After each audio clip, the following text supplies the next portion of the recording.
Welcome to Lakshmi health talk. ಈ ವಿಡಿಯೋದಲ್ಲಿ ಸೊಂಟದ ನೋವಿನ ಬಗ್ಗೆ ತಿಳಿದುಕೊಳ್ಳೋಣ. ಇತ್ತೀಚಿನ ದಿನಗಳಲ್ಲಿ ಸೊಂಟದ ನೋವು ಅನ್ನುವುದು ಒಂದು ಸರ್ವೇ ಸಾಮಾನ್ಯವಾದಂಥ ಸಮಸ್ಯೆಯಾಗಿದೆ. ಸೊಂಟದ ನೋವು ಅನ್ನುವುದು ಹಲವಾರು ಕಾರಣಗಳಿಂದ ಕಾಣಿಸಿಕೊಳ್ಳುತ್ತದೆ. ಇದಕ್ಕೆ ಸೂಕ್ತ ಚಿಕಿತ್ಸೆ ಮತ್ತು ತಡೆಗಟ್ಟುವ ವಿಧಾನಗಳ ಬಗ್ಗೆ ತಿಳಿದುಕೊಳ್ಳೋಣ. ಸೊಂಟದ ನೋವಿಗೆ ಅತಿ ಮುಖ್ಯವಾದ ಕಾರಣವೆಂತೆಂದರೆ ಶಾರೀರಿಕ ಶ್ರಮ ಅಥವಾ ಅತಿ ಹೆಚ್ಚು ಕೆಲಸ ಮಾಡುವಂಥ ವ್ಯಕ್ತಿಗಳಲ್ಲಿ ಹಾಗೂ ಭಾರವಾದ ವಸ್ತುಗಳನ್ನು ಎತ್ತುವಂಥ ವ್ಯಕ್ತಿಗಳಲ್ಲಿ ಮತ್ತು ಅತಿ ಹೆಚ್ಚು ಸಮಯ ಒಂದೇ ಸ್ಥಳದಲ್ಲಿ ಕುಳಿತುಕೊಂಡಿರುವಂಥ ವ್ಯಕ್ತಿಗಳಲ್ಲಿ ಸೊಂಟದ ನೋವು ಅನ್ನುವುದು ಸರ್ವೇ ಸಾಮಾನ್ಯವಾಗಿ ಕಾಣಿಸಿಕೊಳ್ಳುತ್ತದೆ.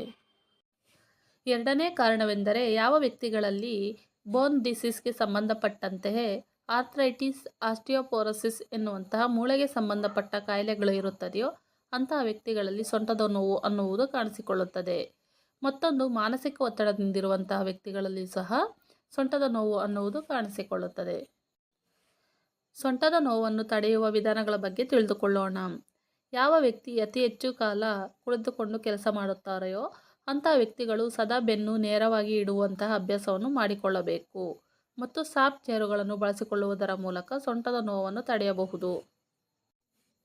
ಮತ್ತು ಎರಡನೇ ವಿಧಾನವೆಂದರೆ ನಿತ್ಯ ಯೋಗ ಮತ್ತು ಬಾಡಿ ಬ್ಯಾಲೆನ್ಸ್ ವ್ಯಾಯಾಮಗಳನ್ನು ಮಾಡುವುದು ಹಾಗೂ ಅತಿಯಾದ ಭಾರದ ವಸ್ತುಗಳನ್ನು ಎತ್ತದೇ ಇರುವುದರಿಂದ ಸೊಂಟದ ನೋವನ್ನು ಕಡಿಮೆ ಮಾಡಿಕೊಳ್ಳಬಹುದು.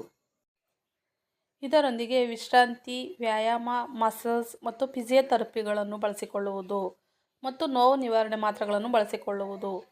ಆದರೂ ಸಹ ನೋವು ಕಡಿಮೆ ಆಗದೇ ಇರುವಂಥ ಸಂದರ್ಭದಲ್ಲಿ ಡಾಕ್ಟರ್ಗಳು ಸರ್ಜರಿಯನ್ನು ಶಿಫಾರಸು ಮಾಡುತ್ತಾರೆ.